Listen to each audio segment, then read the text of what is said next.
ನಮಸ್ತೆ ಎಜೆ ನ್ಯೂಸ್ಗೆ ಸ್ವಾಗತ. ನಗರದ ಪ್ರಮುಖ ವ್ಯಾಪಾರ ಕೇಂದ್ರವಾದ ಕಟ್ಟಿನಕೆರೆ ಮಾರುಕಟ್ಟೆ ಪ್ರದೇಶದಲ್ಲಿ ರಸ್ತೆ ಮತ್ತು ಪಾದಚಾರಿ ಮಾರ್ಗಗಳನ್ನು ಆಕ್ರಮಿಸಿ ನಿರ್ಮಿಸಲಾಗಿದ್ದ ಅನಧಿಕೃತ ಗೂಡಂಗಡಿಗಳ ವಿರುದ್ಧ ಮಹಾನಗರ ಪಾಲಿಕೆ ಮಂಗಳವಾರ ದಿಢೀರ್ ತೆರವು ಕಾರ್ಯಾಚರಣೆ ಮಾಡಿದೆ. ಪೂರ್ವ ಸೂಚನೆ ನೀಡಿದ ಗಡುವು ಮುಗಿದ ಹಿನ್ನೆಲೆ ಜೆಸಿಬಿ ಯಂತ್ರದ ಮೂಲಕ ಅಧಿಕಾರಿಗಳು ಕ್ರಮ ಕೈಗೊಂಡಿದ್ದಾರೆ. ಕಳೆದ ಕೆಲವು ತಿಂಗಳಿಂದ ಮಾರುಕಟ್ಟೆ ಪ್ರದೇಶದಲ್ಲಿ ರಸ್ತೆ ಸಂಕುಚಿತವಾಗಿದ್ದು ಸಾರ್ವಜನಿಕರು ಹಾಗೂ ವಾಹನ ಸವಾರು ಸಂಚಾರ ತೊಂದರೆ ಅನುಭವಿಸ್ತಾ ಇದ್ರು. ಯುಜೆಡಿ ವ್ಯವಸ್ಥೆಯನ್ನ ಮುಚ್ಚುವ ರೀತಿಯಲ್ಲಿ ನಿರ್ಮಾಣ ಮಾಡಲಾಗಿದ್ದು ಪಾಲಿಕೆಯಿಂದ ನೀಡಲಾದ ಮಳಿಗೆ ಗಡಿಯನ್ನ ಮೀರಿ ರಸ್ತೆ ಬದಿಗೆ ಅಂಗಡಿಗಳನ್ನು ವಿಸ್ತರಿಸಲಾಗಿತ್ತು. ಕೆಲವರು ಪ್ಲಾಸ್ಟಿಕ್ ಟಾರ್ಪಾಲಿನ್ಗಳನ್ನು ಹಾಕಿ ರಸ್ತೆ ಭಾಗವನ್ನು ಮುಚ್ಚಿದ ಪ್ರಕರಣಗಳು ಕೂಡ ಕಂಡುಬಂದಿದ್ವು. ಪಾಲಿಕೆ ಇಂಜಿನಿಯರ್ ಕವಿತಾ ಅವರ ನೇತೃತ್ವದಲ್ಲಿ ನಡೆದ ಕಾರ್ಯಾಚರಣೆಯಲ್ಲಿ ಅನಧಿಕೃತ ನಿರ್ಮಾಣಗಳನ್ನು ತೆರವುಗೊಳಿಸಲಾಗಿದೆ. ಕೆಲ ವ್ಯಾಪಾರಿಗಳು ಸ್ವಯಂ ಪ್ರೇರಿತವಾಗಿ ತೆರವುಗೊಳಿಸುವ ಭರವಸೆ ನೀಡಿದ ಹಿನ್ನೆಲೆ ಅವರಿಗೆ ಅವಕಾಶ ನೀಡಲಾಗಿದೆ.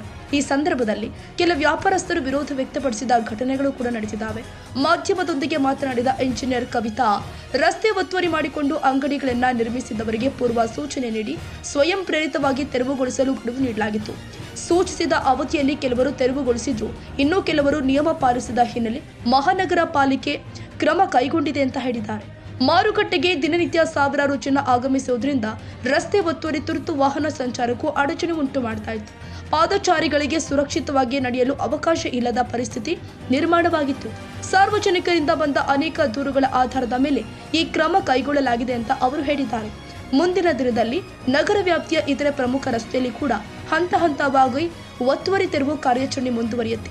ನಿಯಮ ಉಲ್ಲಂಘಿಸುವವರ ವಿರುದ್ಧ ದಂಡಾತ್ಮಕ ಕ್ರಮ ಕೈಗೊಳ್ಳಲಾಗುತ್ತೆ ಅಂತ ಪಾಲಿಕೆ ಎಚ್ಚರಿಕೆ ಕೊಟ್ಟಿದೆ.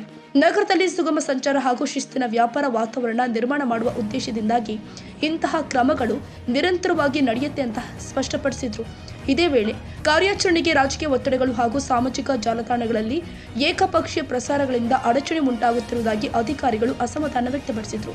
ಸರ್ಕಾರದ ಕರ್ತವ್ಯ ನಿರ್ವಹಣೆಗೆ ಅಡ್ಡಿಪಡಿಸುವ ಪ್ರಯತ್ನಗಳ ವಿರುದ್ಧ ಅಗತ್ಯ ಕ್ರಮ ಕೈಗೊಳ್ಳುವುದಾಗಿ ಎಚ್ಚರಿಸಿದ್ದಾರೆ. 100% ಇಂಥ ಒಂದು ಇದಕ್ಕೆ ಕಡಿವಾಣ ಹಾಕಬೇಕು.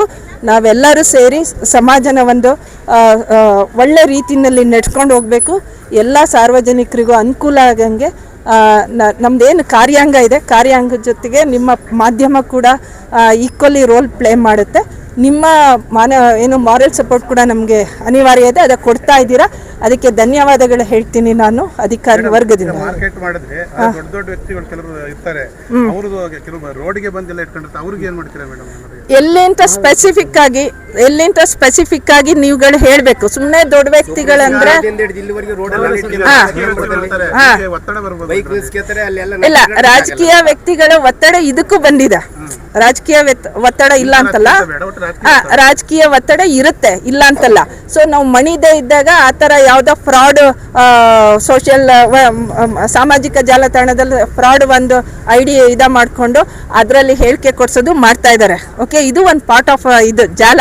ನಾವು ಯಾವಾಗ ಅಧಿಕಾರಿ ವರ್ಗ ಬಗ್ಗಲ್ಲ ಅಂತ ಅಧಿಕಾರಿಗಳ ಬಗ್ಗೆ ಸುಳ್ಳೆ ಸುದ್ದಿ ಹರಡಿಸೋದು ಒಂದು ಜಾಲ ಇಲ್ಲಿ ಹುಟ್ಕೊಂಡಿದೆ, ಹಾಸನಲ್ಲೂ ಕೂಡ ಹುಟ್ಕೊಂಡಿದೆ.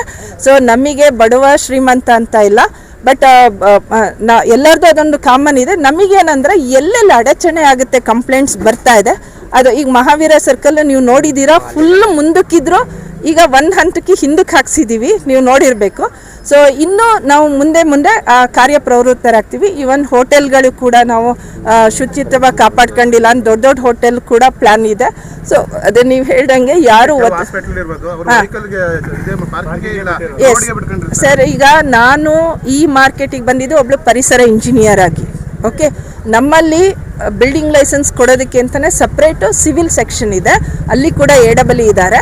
ಆ ಒತ್ತುವರಿ ಮಾಡಿ ಕಟ್ಟಿದಾರಲ್ಲ, ಅದೆಲ್ಲ ಯಾರು ಬಿಲ್ಡಿಂಗ್ ಲೈಸೆನ್ಸ್ ನೋಡ್ತಾರೆ ಅದನ್ನು ಅವರು ಇದು ಮಾಡ್ತಾರೆ. ಸೊ ಅವರು ಕೂಡ ಇದೆಲ್ಲ ಅಬ್ಸರ್ವ್ ಮಾಡ್ತಾ ಇದ್ದಾರೆ, ನಿಮ್ಮ ಪ್ರಶ್ನೆಗಳು ಮತ್ತು ನಮ್ಮ ಉತ್ತರಗಳನ್ನು ಕೂಡ. ನಮ್ಮ ಮಹಾನಗರ ಪಾಲಿಕೆಯಲ್ಲಿ AEE ಒಬ್ರು ಇದ್ದಾರೆ, ಇದೇ ಸಿವಿಲ್ ಸೆಕ್ಷನ್ ನೋಡೋದು, ಬಿಲ್ಡಿಂಗ್ ಲೈಸೆನ್ಸ್ ಕೊಡೋರು. ಅವರು ಅದ್ರ ಬಗ್ಗೆ ಕಾನ್ಸಂಟ್ರೇಷನ್ ಮಾಡ್ತಾರೆ, ಯಾವ ಬಿಲ್ಡಿಂಗು ವೈಲೇಷನ್ ಮಾಡಿ ಕಟ್ಟಿದ್ದಾರೆ ಅಂತ. ನಾನೊಬ್ಳು ಪರಿಸರ ಇಂಜಿನಿಯರ್ ಆಗಿ ಪರಿಸರಕ್ಕೆ ಜನಕ್ಕೆ ಏನು ತೊಂದರೆ ಆಗ್ತಾ ಇದೆ ಸದ್ಯಕ್ಕೆ ಅದಷ್ಟಕ್ಕೆ ಮಾತ್ರ ಕಾನ್ಸಂಟ್ರೇಷನ್ ಮಾಡ್ತಾ ಇದ್ದೀನಿ. ಸೊ ಇದು ಹೆಚ್ಚಿಂದು ನಿಮಗೆ ಇದು ಒಡಿಸ್ಬೇಕಂತ ಬಂದಾಗ ಒಡಿಸ್ಲೇಬೇಕು. ಅವ್ರು ದೊಡ್ಡವರು ಶ್ರೀಮಂತರೆಲ್ಲ, ನ್ಯಾಯ ಎಲ್ಲರಿಗೂ ಒಂದೇನೆ. ಅದನ್ನು ನಮ್ಮ ಮಹಾನಗರ ಪಾಲಿಕೆ ಅಧಿಕಾರಿಗಳು ನಾವು ಕಾಪಾಡ್ಕೊಳ್ತಿದ್ದೇವೆ. 100% ಜನಗಳೇ ಕೇಳಿದಕ್ಕೂ ಇಲ್ಲ, ಅದು ಕರೆಕ್ಟ್ ಇದೆ. ನೀವು ಕೇಳೋದು ಕರೆಕ್ಟ್ ಇದೆ. ನರ್ಸಿಂಗ್ ಹೋಮ್ಗಳು ಎಲ್ಲ ಕಡೆ ಈವನ್ ನನಗೂ ಅನುಭವ ಆಗಿದೆ. ನನ್ನ ಕಾರೇ ಹೋಗೋಕ್ಕಾಗಿಲ್ಲ. ನನ್ನ ಕಾರೇ ಹೋಗೋಕ್ಕಾಗಿಲ್ಲ. ಶಾಲಾ ಕಾಲೇಜ್ಗಳು ನೀವು ಹೋದರೆ ಶಂಕರಿ ಮಠ ರಸ್ತೆಯಲ್ಲಿ ಹೋದರೆ ನಮಗೆ ಅರ್ಜೆಂಟ್ ಅಲ್ಲಿ ಆಂಬುಲೆನ್ಸ್ ಓಡಾಡೋ ರಸ್ತೆಗಳು ಅಲ್ಲೇ ಕ್ಲಾಸ್ ಬಿಡೋ ಟೈಮಲ್ಲಿ ಸ್ಕೂಲ್ ಬಿಡೋ ಟೈಮಲ್ಲಿ ಜಾಮ್ ಆಗ್ತಾ ಇದ್ದಾವೆ. ಸೊ ಇದು ಟ್ರಾಫಿಕ್ ಇದು ಇಲಾಖೆ ಪೊಲೀಸ್ ಇಲಾಖೆ ಕೂಡ ಅವ್ರದ್ದು ಟ್ರಾಫಿಕ್ ಕ್ಲಿಯರ್ ಮಾಡೋದು ಅವ್ರದ್ದು ಕೂಡ ಜವಾಬ್ದಾರಿ ಇರುತ್ತೆ. ಅವರಲ್ಲೂ ಸ್ಟಾಫ್ ಕೊಡ್ತಾ ಇದೆ, ನಮ್ಮಲ್ಲೂ ಸ್ಟಾಫ್ ಕೊಡ್ತಾ ಇದೆ ಎಲ್ಲ ಪರಿಣಾಮಕಾರಿಯಾಗಿ ಮಾಡೋದಕ್ಕೆ. ಅದಕ್ಕೆ ಸ್ವಲ್ಪ ಹಿನ್ನಡೆ ಆಗ್ತಾ ಇದೆ ಬಿಟ್ಟರೆ ಬೇರೆ ಯಾವುದೋ ದೊಡ್ಡವ್ರನ್ನ ಬಿಡಬೇಕು ಬಡವ್ರನ್ನ ತೆಗಿಬೇಕು ಆ ಥರ ಇಲ್ಲ. ಬಟ್ ನಾವು ಏನೇ ಮಾಡಿದರೂ ಅದು ಸಾರ್ವಜನಿಕರಿಗೋಸ್ಕರನೇ ಮಾಡ್ತೀವಿ. ಈಗ ನಾವು ಮಾರ್ಕೆಟ್ ಒಳಗೆ ಬಂದ್ವಿ, ತೆಗಿಸ್ತಾ ಇರಬೇಕಾದ್ರೆ ಅಲ್ಲಿ ಡ್ರೈನೇಜ್ ಬ್ಲಾಕ್ ಆಗಿರೋದು ನಮಗೆ ಕಾಣಿಸ್ತು. ಆ ಡ್ರೈನೇಜನ್ನು ತೆಗಿಯೋಕ್ಕೆ ನಮ್ಮ ಮ್ಯಾನ್ ಪವರಿಂದ ಕಷ್ಟ ಇದೆ, ಯಾಕೆಂದರೆ ಹೂಳು ತುಂಬಿಕೊಂಡಿದೆ. ಅಲ್ಲಿಗೊಂದು ಸಣ್ಣ ಇಟಾಚಿ ನುಗ್ಗಿಸ್ಬೇಕಂದ್ರೆ ನಾವು ಈ ಪರ್ದೆ ಎಲ್ಲ ತೆಗಿಲೇಬೇಕಾಗುತ್ತೆ. ಸೊ ಅದಕ್ಕೆ ನಾವು ಏನು ಮಾಡ್ತೀವಿ ಅದು ಅವರಿಗೋಸ್ಕರ. ನಾವ್ಯಾರು ಬಂದ ಅಧಿಕಾರಿಗಳು ಇಲ್ಲಿ ವಾಸ ಮಾಡಲ್ಲ, ಇಲ್ಲಿ ಇದು ಮಾಡಲ್ಲ, ನಮಗೇನು ರೋಡ್ ಸೈಡ್ ಯಾವ ಸಿಗುತ್ತೆ ತೊಗೊಂಡು ಹೋಗ್ತಾ ಇರ್ತೀವಿ. ಇವರ ಒಳ್ಳೇದಕ್ಕೆ, ಇಲ್ಲಿ ವ್ಯಾಪಾರಸ್ಥರು ಒಳ್ಳೇದಕ್ಕೆ ನಾವು ಏನು ಮಾಡ್ತಾ ಇದೀವಿ ಅದೆಲ್ಲ ಅವರಿಗೆ ಒಂದು ನಮಗೆ ಹೆಂಗೆ ನೀವು ಮಾಧ್ಯಮದವರು ಅಲ್ಲಿ ಲೈಟ್ ಆನ್ ಆಗಿಲ್ಲ ಇಲ್ಲಿ ಲೈಟ್ ತಿದ್ದುತ್ತೀರಾ, ನಾವು ಇವರಿಗೆ ತಿದ್ದ ಕೆಲಸ ಮಾಡ್ತಾ ಇದೀವಿ. ಯಾರ್ದು ತೊಂದರೆ ಕೊಡೋ ಕೆಲಸ ಮಾಡ್ತಾ ಇಲ್ಲ ಮಹಾನಗರ ಪಾಲಿಕೆ. Parvez Ahmad, Arsikere, AJ News. ಕನ್ನಡಿಗರ ಮೆಚ್ಚಿನ ನಿಮ್ಮ ಎಜೆ 24/7 ನ್ಯೂಸ್ ಕನ್ನಡ ವಾಹಿನಿ ಇದೀಗ ಟಿವಿಯಲ್ಲಿ ಲಭ್ಯ. ವೇಳೆ ನೋಟಿಸ್ ಕೊಟ್ಟಿದ್ರೆ ವಾಪಸ್ ತಗೋತೀವಿ. ಇವತ್ತು ವಕ್ಫ್ ಪ್ರಾಪರ್ಟಿ ಅಂತೇಳಿ ಬರ್ತದೆ ಅಂತ ಹೇಳಿದ್ರೆ ರೈತರು ಬೀದಿಗೆ ಬಂದು ಏನ್ ಮಾಡ್ಬೇಕಾಗತ್ತೆ? ಯಾರು ವೋಟ್ ಹಾಕಿಲ್ಲ ಅಂದ್ರೆ ಗ್ಯಾರಂಟಿನೆಲ್ಲ ಸ್ಟಾಪ್ ಮಾಡ್ಬಿಡ್ತೀವಿ.